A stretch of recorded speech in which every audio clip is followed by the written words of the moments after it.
Hello, this is Defacto Review for this week. We will share on two topics our thoughts. First, about the Belt and Road Summit in Beijing and the visit of President of Mongolia. Second, about the new law draft made by the new mayor of Ulaanbaatar city. First topic, about Belt and Road Summit in Beijing. Last week it was the largest event nearby Mongolia. In China there was a Belt and Road Summit. It's 10th anniversary of this initiative, and there were representatives, some 4,000 delegations from 140 countries, according to their press release, and some 30 international organizations. It's a huge gathering, and it is another look at the initiative, what has been done under this initiative in those countries. And many delegations, including some 30 heads of the countries there were, and only one from Europe was Orban Viktor of Hungary, and Russian President Putin first trip since the war, but the Prime Minister of India was not there. So 10 years had passed since this initiative. What had happened? Why there is no Western investment in these countries? According to Reuters, it says that it is 10 years, but there is no Western investment because it's a lack of transparency of many projects. That's the conclusion of what the Western media is doing. There is some basis to say about that, like in that way. In particular, in the case of Mongolia, we need to consider and to really estimate very well how can we pay, for example, the money we will borrow or loan we will borrow forever, whatever project is. So far we are borrowing a project separate from this Road and Belt Initiative, BRI, that's in short. Mongolian, during the visit of President Khurelsukh, he had met President Putin as usual, because these three trilateral and then bilateral meetings formats happen to be already set during the big events like Shanghai Organization Cooperation Summits or this Belt and Road initiatives. So I'm talking about that because there was a signing of a contract of a loan to be used for construction of Irtin Bureng hydropower stations in northeast of Mongolia, $288 million. And we don't have all details, information about these loans, but eventually and slowly the debt dependence on China is seriously increasing in Mongolia. Mongolia has total $34 billion debt in general, including private sector. And the Mongolian government state has around $8 billion debt, which Minister of Finance announced recently. It's around 40+% of GDP, which was before around 60%. So it has substantially decreased. However, the people want to know more details, all details of every loan taken from Beijing. Because some countries have not properly calculated one, or there are certain force majeure events that they could not make it. For example, a country, Sri Lanka, for example, in 2010 opened new port in cooperation with China, with Chinese money, but 7 years after all management went to Chinese side, as Sri Lanka could not pay on time, so it was kind of default. And in the similar situation now, countries like Pakistan, Philippines, Laos, they have some difficulties to pay the debt obligation to China. And Plus, because all this money comes from Chinese state-owned banks, and due to the domestic economic situations, those banks are very eager to get paid back, and it is hard for them to continue having a bad loan. So for any country, it's a matter of thinking seriously, really how much you are borrowing, how can you borrow, for example, and how can you pay. In case of Mongolia, we have out of $8 billion state debt of Mongolia, it's around 40% is from multilateral development institutions, around 15% is from China alone. But this figure does not include the debt, so-called swap between two central banks of two countries, which is 2.5 billion US dollar or 15 billion yuan swap. It is a debt in between central banks, and for which we pay 6 or so % a year, which is 320 million USD dollar per year, almost 800,000 US dollar a day, which is a quite burden, and this is not included into the state debt. It's a so-called debt of the state bank. So we are already in a great dependence on China in terms of foreign debt. So we need to be very careful with every next step, who and how we will pay this debt to China. There was the white paper published before this events in China by Chinese government.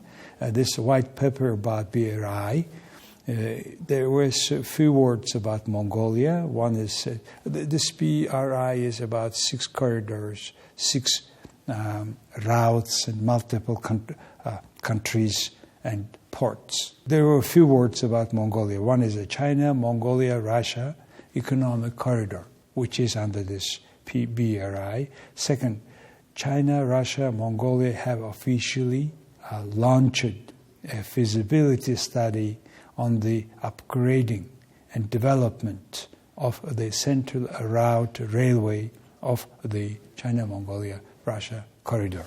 And the third was China has established a single window cooperation with customs offices with Mongolia. Singapore, Pakistan, other countries are included. 3 sentences about BRI cooperation with Mongolia. There is not yet about the gas pipeline issue here in this white paper. Looks like not yet clear whether it is just inside of the corridor, China-Mongolia-Russia economic corridor issue is considered. Our president had met Mr. Putin, Russian president. They talked about participation or cooperation in large projects in Mongolia, including Western and Eastern railway vertical corridors. So that means we will make more railways with Russia. There is one in the central of Mongolia, only one now, Trans-Mongolian Railways, which is coming all the way to Chinese border, and they need to replace everything so that they change the wheels because it has 2 different gauges. And paradoxically, we have made already a large 270 kilometer long railways to the border with China. It's our mining railroad, but this one is not connected until now. Almost 2 years ago it is completed, but it is not connected. The other one is now also from Sanshan. It is not also connected. So only what is connected, or at least during the president visit, there were some 8 memorandums of understanding. One of them is Shiwe-Khureng and the Sikhe Railway projects, a step forward memorandum of understanding. It means that China will, because this one is only railroad from Mongolia which has narrow gauge from the mine. So that mine looks like go ahead. That railroad looks like go ahead first. The rest we don't know yet, at least from ordinary people perspective. We have seen many memorandums being signed during all official visits, but I don't see any step forward in their terms connecting these railways. So down the road, it will be a big issue of those Western and Eastern vertical railway corridors gauge issue, to which point it will be connected with China with narrow gauge at the border or in the middle of the territory of Mongolia. So this is another issue to be solved, I think. Our president had met, certainly President Putin, President Xi Jinping. With President Putin also, they have talked one interesting project, Igingol hydropower stations project to be studied to make it. This project was before completely refused by Russia because they have been saying that it will be damage to Baikal Lake. In spite of the history that this initial idea of that hydropower stations was suggested by a Russian way before, 40 years ago. But now, hopefully, this one hydropower stations, again, all the power stations will be made with Russia. The another one, Irtinburun hydropower stations, for which we had borrowed, I just mentioned, will be made by Chinese. So we may have at the end 2 hydropower stations, which will be very easing our dependence on these 2 neighbors in terms of energy supply. So that's what has happened around this BRI initiative, BRI summit in Beijing. And conclusion is we would like to know as a people more about the debts, details, and who can pay, how can pay, and whether it is be delayed or not, what will happen with this swap loan with Bank of Mongolia. And also now I'd like to know more about other bigger projects to be developed within Mongolia under BRI initiative, under this economic corridor. And finally, it's much better to see contracts and agreements are signed during such a high-level visit like our president visit to China, instead of writing zillions of memorandum of understanding every time. So probably it's a matter of efficiency of us, and not only. Okay, that's our first topic.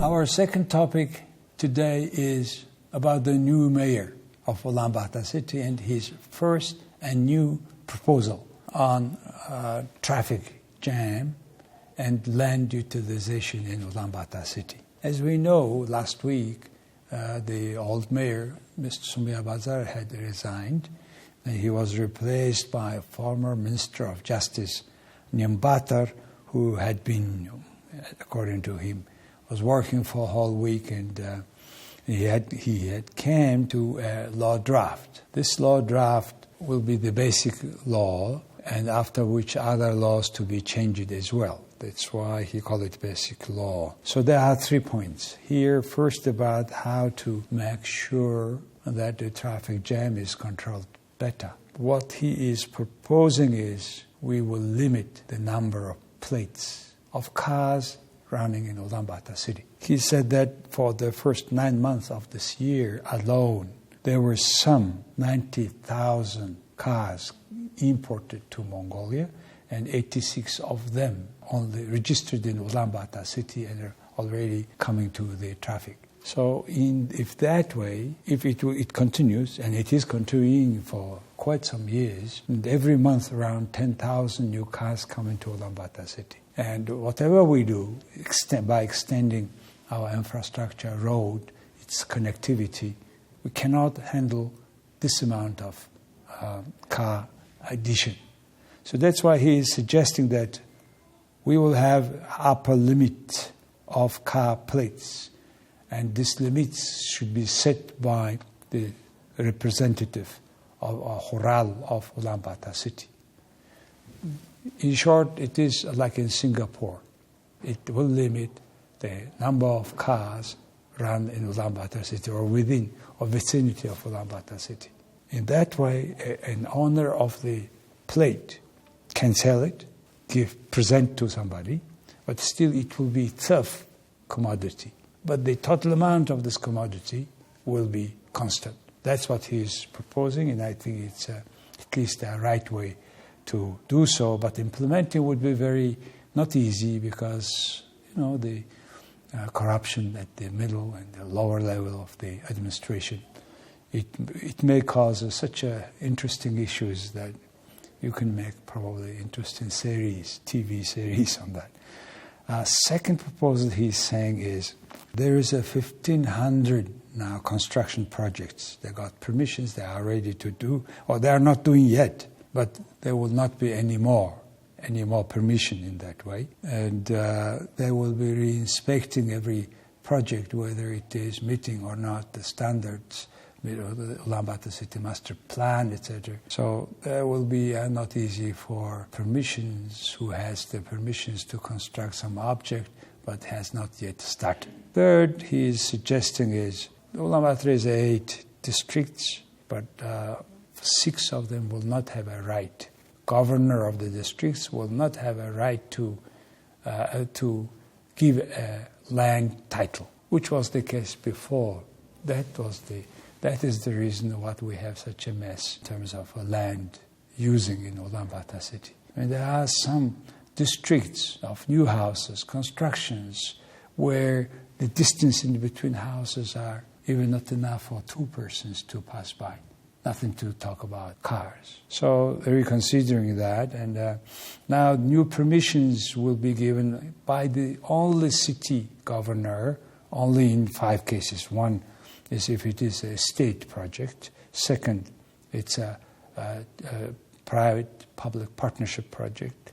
Third, it is by the city master plan, but that land should be given at auction with a bidding process. The fourth, it will be replanning of Ger district, particular projects. Fifth is there are many buildings frozen or under some reason not being built, and those will be shifted to other locations. Not easy, but that's the proposal he made. Under this, another idea is to make very, very clear how to negotiate with the private individuals whose land is under the requirement, the so-called eminent domain. In that case, they will agree prices immediately, and there will be a kind of bench price depending on the market price of this area. Either it can be sold or paid immediately with that, the bench price. Second, they can move for a while to other. They will be given another apartment or residence for another area so that they can back to the new constructed buildings. The third, they can replace that land with already made apartments somewhere else. This kind of streamlining the issues related to land use, land sales, construction of buildings in places where people have owned lands. So these are the 3 major proposals he made. Of course, these 3 actions will substantially impact on Ulaanbaatar city planning and on the way we live. And on the air, of course, we breathe in during the winter. So, but not easy 3 tasks he made, and this law draft are now being discussed at the government. And if it is approved, it is supported by the government, then it will go to the parliament soon. He said that this fall sessions, then by winter we may have more or less straightforward actions to tackle the issues of traffic jam, housing, and air pollution. That's how I see the proposal of the new mayor. So these are two topics I want to share this week with you. Thank you very much for watching us, and see you at the same time next week. Or otherwise, you can rewatch our program on our website, Defacto.com. Thank you very much for watching us. See you later.